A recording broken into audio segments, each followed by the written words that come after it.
በአለም ዙሪያ ላይ ብዙ አይነት ካልቸራል ባህሎች አሉ ከነዛ ውስጥ ደግሞ ቤተሰቦች አብረው የሚሰበሰቡበት ቀን አለ ያም ቀን የምስጋና ቀን ይባላል ብዙውን ጊዜ በመከር ወቅት ላይ ወይም በዚህ በውጭ ዓለም ደግሞ በኖቬምበር 28 ይከበራል ያም የምስጋና ጊዜ ነው በምስጋና ቀን ሰዎች ለምን ተርኪ ይበላሉ ለሚለው ጥያቄ ወደ ጉግል ጎራብዬ ያገኘሁትን መልስ ወደ እናንተ ይዤ መጥቻለሁ ሰዎች ልደታቸውን በሚያከብሩበት ጊዜ ኬክ እንደሚያስፈልግ ሁሉ እንደዚሁም ታንክስጊቪንግ በሚከበርበት ጊዜ በተለይ በአሜሪካ ተርኪ የግድ ነው ማለት ነው ተርኪ የሌለው ታንክስጊቪንግ አይከበርም ማለት ይቻላል ተርኪ ማለት በጣም ግዙፍ የሆኑ የወፍ አይነቶች ናቸው እንግዳ ወፎች ናቸው በየቦታው የሚገኙ አይደሉም ይህንን በዓል በሚያከብሩበት ወቅት ለአመቱ ባብቀል የሚያበቃበትና ለመሰብሰብ የሚዘጋጅበት ጊዜ ወቅቱ ከብዙ ልፋት በኋላ ዘና የምንልበት የደስታ ጊዜ ነው ብለው ስለሚያስቡ ነው ለብዙ ሰዎች ደግሞ የምስጋና ጊዜ ነው ጓደኞችና ቤተሰብ አብረው ላደረጉት ጥረት ሁሉ እናመሰግናለን ይባባላሉ ለጥሩ ያየር ሁኔታ እናመሰግናለን ለክረምቱ ለተከማቸ ብዙ ምግብም እናመሰግናለን በተለይ ደግሞ በእንግሊዝ ሀገር የበልግ አዝመራን ከምስጋና ሐሳብ ጋር በማዋሃድ እና ያንን ቀን የምስጋና ቀን ብሎ መጥራቱን ወደውታል ማለት ነው እናም በእንግሊዝ ውስጥ የበዓል ቀን ሆኗል በእንግሊዝ ግን እነዚህ የምስጋና በዓላት ዳቦ ቢኖራቸው ምናልባት ዶሮና መረቅ ምናልባትም አንዳንድ ፖም ያልነበራቸው ቱርኪ ብቻ ያላቸው ነበሩ ምክንያቱም በዚህ ጊዜ በእንግሊዝ የሚኖሩ ሰዎች ተርኪ እንኳን መኖሩን አያውቁም ነበር በሰሜን አሜሪካ ሀገር ውስጥ ብቻ የተገኘች ወፍ ነበረች ለሰሜን አሜሪካ ልዩ ናቸው አውሮፓውያንና በአለም ላይ ያሉ ሌሎች ሰዎች የተርኪ ዝርያ መኖሩንም አያውቁም ነበር የአገሬው ተወላጆች ወይም የሰሜን አሜሪካ የመጀመሪያ ህዝቦች ስለነሱ ሁሉንም ነገር ያውቁ ነበር እናም ተርኪ በህይወታቸው ውስጥ በማይታመን ሁኔታ ጠቃሚ አካል ነበሩ እንደ ማያኖች እና አዝቴኮች ያሉ የሜክሲኮ ተወላጆች የመጀመሪያዎቹ የቱርክ ገበሬዎች ነበሩ የተርኪ እንቁላል መብላት ይችላሉ የተርኪንም ስጋ ይበሉ ነበር እናም የተርኪን ደግሞ ቆንጆ ላባ ለጌጥና ለስነ ስርዓት ይጠቀሙበት ነበር በሜክሲኮ የሚገኘው የተርኪ አይነት ኦስሌትድ ተርኪ ተብሎ የሚጠራው በተለይ የሚያብረቀርቅና የሚያማምሩ ላባዎች አሉት እንግሊዛውያን ወደ ሰሜን አሜሪካ መምጣት ሲጀምሩ የምስጋና በዓላቸውንም አብረው አመጡ ማለት ነው ስለዛም በዓላቸውን ሁሉ ጊዜ የለመዱትን ምግብ ያካተተ ነበር ነገር ግን ሰሜን አሜሪካ ሲደርሱ በሰሜን አሜሪካ የሚኖሩ የአገሬው ተወላጆች ምድር ነበሩ እነዚህ ሰዎች ያደጉና የእንግሊዝ ሰዎችም አይተውት የማያውቁትን ምግቦች በቆሎ ክራምቤሪ ዱባና ተርኪ ይበሉ ነበር በሰሜን አሜሪካ የሚኖር እንግሊዝ ሰዎች ደግሞ ብዙም ሳይቆዩ እነዚህን የሰሜን አሜሪካ ተወላጆች በምስጋና ምግባቸው ውስጥ ማካተት ጀመሩ አሁን እዚህ ጋር የሚገርመው ነገር ምንም እንኳን የምስጋና ቀን በዚያ ስም በእንግሊዝ የሚከበር በዓል ሆኖ ቢጀመርም በእንግሊዝ ውስጥ ብዙም አልተከበረም ነገር ግን በዩናይትድ ስቴትስ እና በካናዳ ውስጥ ብዙ እንግሊዛውያን በሚንቀሳቀሱበት የበዓል ቀን ሆኖ ቆይቷል በእውነቱ ተርኪ ቀኑን ሙሉ ምልክት የሆነበት ትልቅ በዓል ሆኗል ሰዎች የተርኪ ጌጦችን ይሰቅላሉ አንዳንዴ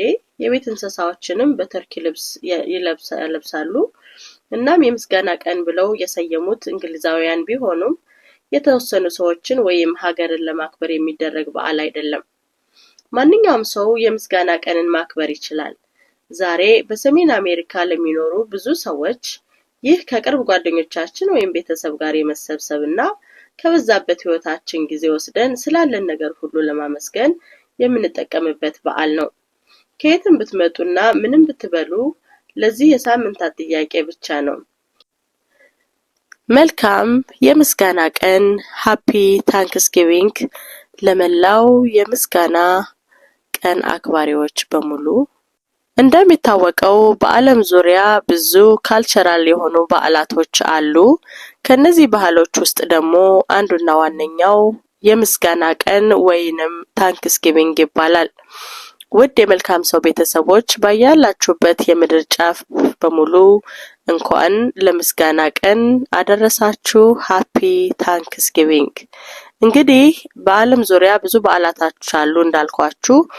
ብዙውን ጊዜ ይህ ታንክስጊቪንግ የሚውለው በመከር ወቅት ላይ ነው ወይንም በኖቬምበር 28 የሚከበር የምስጋና ቀን ይባላል። እግዚአብሔር ለእኛ ምን ያህል ቸር እንደሆነ የምናስታውስበት ጊዜ ነው። ያለንን ሁሉ ከጌታ የተገኘ መሆኑን የምናውቅበት አጋጣሚም ነው። ምስጋና መስጠት ይገባል። በአመት አንድ ጊዜ ብቻ መገደብ እንደሌለበት ግልጽ ነው። ምክንያቱም ምስጋና የዕለት ተዕለት ተግባራችን መሆን እንዳለበት እናምናለን። የዕለት ተዕለት ህይወታችን አካል መሆን እንዳለበትና ጉልህ ኃይል በማመስገን ወደኛ ሊመጣ እንደሚችል በምሳሌ ጌታችን መድኃኒታችን ኢየሱስ ክርስቶስ አስተምሮናል። እንግዲህ ዘወትር እንዴት እውነተኛ ምስጋናን መስጠት ወይም ማቅረብ እንዳለብን ለመረዳት ጥቂት የማይረሱ የአዳኛችን የመድኃኒታችንና የአባታችን የኢየሱስ ክርስቶስ በምድር ላይ የነበረውን የአገልግሎት ጊዜያቶችን መከለስ ይኖርብናል። ኢየሱስ ብዙ ጊዜ ስለማመስገን አስተምሮናል። እንዴት ማመስገን እንዳለብን በብዙ ምሳሌዎችም ነግሮናል። የኢየሱስ አካሄድ የሚያሳዩን 5 ታሪኮችን እነግራችኋለሁ። በእነዚህ ታሪኮች ምን እንደተማራችሁ በኮሜንት መስጫው ሳጥን እንድታካፍሉኝ በፍቅር ጠይቃለሁ። በመጀመሪያ በማቴዎስ 15:32 እና 16:12 እንዲሁም በማርቆስ 8:1-21 ላይ የ4000 ሰውን የመመገብ ዘገባ እንመረምራለን። ቅዱስ ማቴዎስ እንዲህ ሲል ዘግቧል። 7ቱን እንጀራና አሳውን ይዞ አመሰገነ፣ ቆርሶም ይህንን የምስጋና ጸሎት ካቀረበ በኋላ የተራቡትን ሕዝብ በተአምር ተመገቡ። ኢየሱስም 4000 መመገቡን በሁለቱም ወንጌሎች ትኩረት የተደረገበት ዋናው ሐሳብ አዳኙ ኢየሱስ በረከትን ከመለመኑ ይልቅ በቀላሉ ምስጋናን አቀረበ። ጌታም ማመስገን እዚህ ላይ አስተምሮናል። የአዳኙ የኢየሱስ ምሳሌ ሐሳቡን አጽንዖት የሚሰጥ ይመስላል። በረከቶችን ለመጠየቅ ሁለቱም ጉልበታችን ላይ ከማተኮር ይልቅ ገና ያልተቀበልናቸውን በረከቶች ጨምሮ ለበረከቶቻችን ምስጋናችን መግለጽ ይገባናል። ይህ ማለት በሌላ አባባል ገና ሳይደረግልን እንደተደረገልን ስናመሰግን እምነታችን ምን ያህል ጠንካራ እንደሆነ እግዚአብሔር አምላካችን ስለሚያውቅ ያሰብነውን ያለምነውን ለኛ የሚጠቅም ከሆነ ያላንዳች ጥርጣሬ በእምነታችን ይሰጠናል ማለት ነው። በመቀጠል የአዳኙ የኢየሱስን የ10ሩን ለምጻሞች ፈውስ ታሪክ እንመርምር። ይህን ታሪክ የምናገኘው በሉቃስ ወንጌል ምዕራፍ 17 ከቁጥር 1 እስከ 19 ነው። ወደ ኢየሩሳሌምም ሲሄድ በገሊላና በሰማርያ መካከል አለፈ። ወደ አንዲት መንደርም ሲገባ በሩቅ የቆሙት 10 ለምጻሞች ተገናኙት። እነርሱም እየጮሁ ኢየሱስ ሆይ አቤቱ ማረን አሉ። አይቶም ሄዶ ራሳችሁን ለካህናት አሳዩ አላቸው። እነሆም ሲሄዱ ነጹ። ከእነርሱም አንዱ እንደተፈወሰ ባየ ጊዜ በታላቅ ድምፅ እግዚአብሔርን እያከበረ ተመለሰ። ኢየሱስም መልሶ 10 አልነጹምን? 9ስ ወዴት አሉ? ከዚህ ከልዩ ወገን በቀር እግዚአብሔርን ሊያከብሩ የተመለሱ አልተገኙም አለ። እርሱንም ተነስና ሂድ፣ እምነትህ አድኖሃል አለው።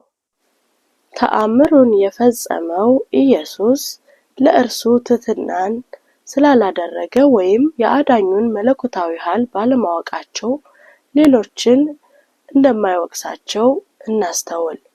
ይልቁንም ሌሎች ለምጻሞች እግዚአብሔርን ስላላመሰገኑ ይወቅሳቸዋል። ከዚህ ልንማር የምንችለው እኛ ሰርተናል ብለን የምናስበውን ታላቅ ነገር እንኳን ውዳሴ ከማንሳት ይልቅ ለሚሰራ ሁሉ እግዚአብሔር እንዲያመሰግን መረዳት ይኖርብናል። ሶስተኛው የማመስገን ምሳሌያችን ኢየሱስ በገሊላ ካስተማረው በኋላ ነው። ደቀ መዛሙርቱና ሕዝቡ ቃሉን እንደተረዱት ስላወቀ በሐሳብ መካከል መስሎ ቆመ። አባት ሆይ፣ የሰማይና የምድር ጌታ ሆይ፣ ይህን ከጥበበኞችና ከአስተዋዮች ሰውረህ አመሰግንሃለሁ። ለሕፃናትም ገለጥህላቸው። አዳኙ ምስጋናውን እንኳን ሊይዝ ያልቻለውና ለሚሰሙት ሰዎች ልብና አእምሮ መልእክቱን ስለገለጸ ወዲያውኑ እግዚአብሔርን ማመስገን እንዳለበት የተሰማው ይመስላል። በተመሳሳይ እኛ ደግሞ ቃሉ ወደምናስተምራቸውና ለምናገለግላቸው ሰዎች ግንዛቤ ውስጥ ዘልቆ በገባ ቁጥር ለእግዚአብሔር ክብር ለመስጠት ፈጣን መሆን አለብን። እኛ ቃሉን ለማስተላለፍ የእርሱ መሳሪያዎች ብንሆንም በመጨረሻ እውነትን የሚገልጠው የእግዚአብሔር መንፈስ መሆኑን ልንገነዘብ ይገባል። አራተኛ፣ ወደ አዳኝ አልዓዛርን ከሞት እንዳስነሳው ወደ ተአምራዊ ታሪክ እንሸጋገር። ኢየሱስ በመጨረሻው የሟች ሳምንት በፊት ወደ ኢየሩሳሌም ለመጨረሻ ጊዜ እየተጓዘ ሳለ ጓደኛው አልዓዛር በጠና መታመሙን ተነግሮት ነበር። ቢሆንም መምጣትን ለብዙ ቀናት አዘገየ። በመጨረሻ አዳኙ ቢታንያ ሲደርስ አልዓዛር ሞቶ ነበርና በመቃብር ውስጥ ለ4 ቀናት ተኝቷል። ለአምላክ ያደሩ የአልዓዛር እህቶች ማርያምና ማርታ በሐዘን ተውጠው ነበር። ወንድማቸው አልዓዛር ተፈወሰ። እዚህ እንደገና ኢየሱስ ይህን ጊዜ ተጠቅሞ የምስጋናን ዘላለማዊ ጠቀሜታ ለማጉላት ነው። መቃብሩ ላይ ከደረሱ በኋላ አዳኙ ድንጋዩን እንዲያንከባልሉ ጠየቃቸው። ዮሐንስ እንዲህ ሲል ዘግቧል። ከዚያም ኢየሱስ ቀና ብሎ አይቶ አባት ሆይ፣ ስለሰማኸኝ አመሰግንሃለሁ። ሁልጊዜ እንደምትሰማኝ አውቅ ነበር፣ ነገር ግን አንተ እንደላከኝ ያምኑ ዘንድ በዚህ ለቆሙት ሰዎች ይህን አልኩኝ። ምስጋናውን አቀርቧል፣ ምክንያቱም እሱ እንዳለው እግዚአብሔር አስቀድሞ ሰምቶታል። ተአምራቱን አስቀድሞ የተፈጸመ ይመስል ነበር።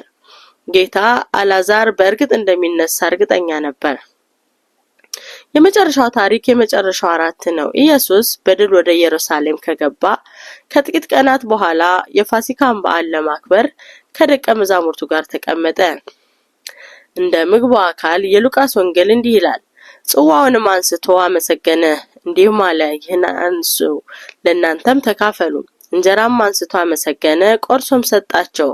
ይህ ከ4ቱም ወንጌላት እጅግ በጣም ትርጉም ያለው መዘዝ ያለው የምስጋና ጊዜ ተደርጎ መወሰድ አለበት። በሚቀጥሉት 24 ሰዓታት ውስጥ እሱን የሚጠብቁትን ልብ አንጠልጣይ ክስተቶችን ጠንቅቆ የሚያውቅ መድኃኒታችን ኢየሱስ ክርስቶስ እነሆ ኢየሱስ በትልቁ የፈተናና የመከራ ጊዜው ወደ መራራነት አልተለወጠም፣ ይልቁንም ወደ ምስጋና ዞሯል። በእነዚህ ምልክቶች ህብስቱና ወይኑ ለሚመጣው መከራና ሞት ጥላ የሆነው ለበረከቱ እግዚአብሔርን ያመሰግናል። አዳኝ ለምን እነዚህን ቃላት እንደሰጠ ብቻ መገመት ብንችልም በምስጋና በኩል ኢየሱስ ሁሉንም ነገር ለማሸነፍ የሚያስፈልገውን ተጨማሪ ጥንካሬና ኃይል ያገኘ ይመስላል። በየሰንበቱ ስንሰበሰብ የመስዋዕቱን አርማዎች ለማሰብ ለልጁ ለኢየሱስ ክርስቶስ ልዩ ስጦታ እግዚአብሔርን በማመስገን የክርስቶስ ምሳሌ እንከተል። ያለን ሁሉ እኛ የምንሆነው ነገር ሁሉ በሰማይ ያለው አባታችን አንድያ ልጁን ወደዚህ ምድር የመላክ ዓለምን በጣም ከመውደዱ የተነሳ ታላቅ ደስታው የሚገልጠው የሰማይ አባታችን ቀጥተኛው ውጤት ነው። ለምን ላከው? እኛን ለማዳን። አዳኝን ብቻ ከተቀበልን ወደ መንግስቱ እንድንቀበልና ዘላለማዊ ክብሩን እንድንወርስ የማይታለፈውን የሞትና የሲኦል ገደል የሚያገናኘውን የመጨረሻውን መስዋዕትነት ለመፈጸም በዚህ ወቅትና አመቱን በሙሉ በብዙ አጋጣሚዎች በረከቶችን ከመፈለግ ይልቅ ምስጋናን ለመግለጽ የመረጠውን የአዳኝን ምሳሌ እንከተል። እግዚአብሔርን በሁሉም ነገር ያወቀው ማን ነው? እናሱ በጨለማው የህይወት ጊዜ ውስጥ እንኳን ለተሰጡት በረከቶች ያመሰገነ ነው ማን ነው? አዳኝን ስንከተል አብ በልጁ በኢየሱስ ክርስቶስ ምክንያት ጸሎታችንን እንደሚሰማ በማወቅ ተአምራትን መፈለግና በመጠበቅ እንማር። ምስጋናን በምን መልኩ ማቅረብ እንዳለብንና አንድ ቀን በአመት ብቻ ሳይሆን አመት እስከ አመት በየደቂቃው በየሰዓቱ በምስጋና ወደ አምላካችን ፊት መቅረብ እንዳለብን ይገልጻል። እንግዲህ በያላችሁበት መልካም የምስጋና ቀን ይሁንላችሁ። ቤተሰብ በአንድነት ስለተደረገላችሁ ሁሉ እያመሰገናችሁ ጊዜያችሁን እንድታሳልፉ እመኛለሁ። መልካም ጊዜ። የዛሬ ዓመት ደግሞ በሰላም ያደርሰን። ጤና ይስጥልን።